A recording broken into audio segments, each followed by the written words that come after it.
again, because I, for one... I've got a theory that it's a demon, a dancing demon. Something isn't right there. I've got a theory, some kid is dreaming, and we're all stuck inside his wacky Broadway nightmare. I've got a theory, we should work this out.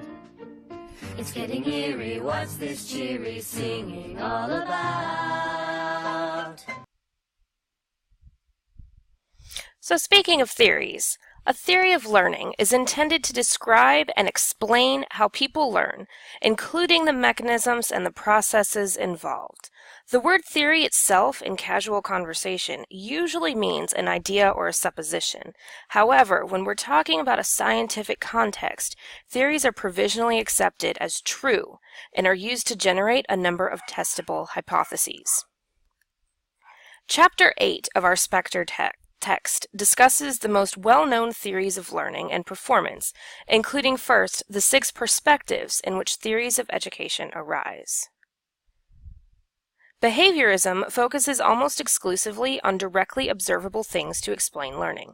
Behaviorism has since been considered dehumanizing, but it has contributed to our understanding of human learning.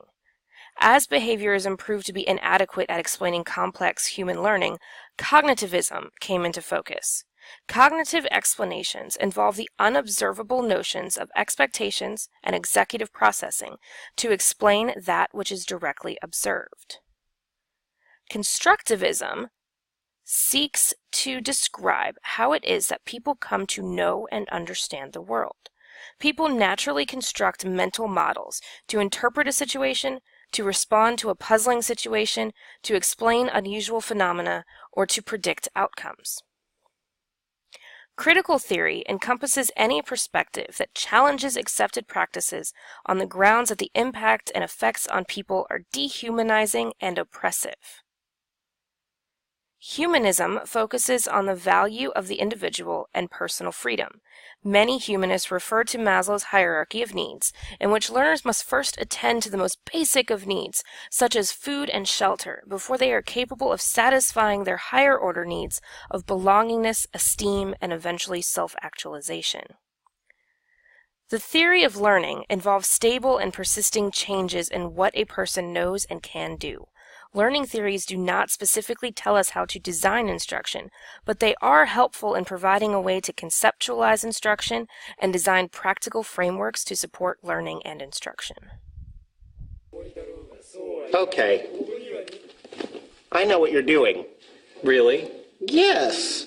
You're using chocolates as positive reinforcement for what you consider correct behavior. Very good. Chocolate? No,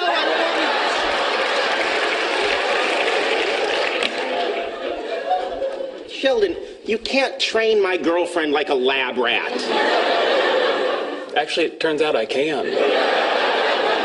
Well, you shouldn't.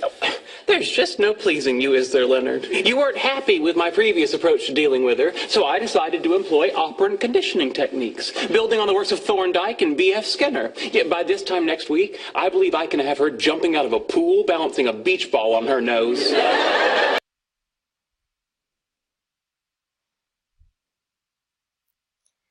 Operant conditioning defines learning as a change in overt behavior. As shown in the clip from The Big Bang Theory, in operant conditioning, reinforcers are used to encourage the desired actions.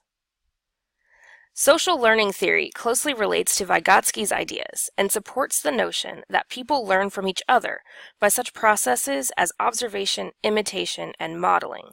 Modeling is used as an instructional method, while students must have the motivation to retain and reproduce what has been observed. Situated learning theory claims that learning occurs in everyday activities involving human actions and performance. This theory supports the idea that early learners need a great deal of learning supports, while more advanced learners are provided more freedom to devise their own solutions. Experiential learning theory is a 4-stage cyclical theory that learning is grounded in experience.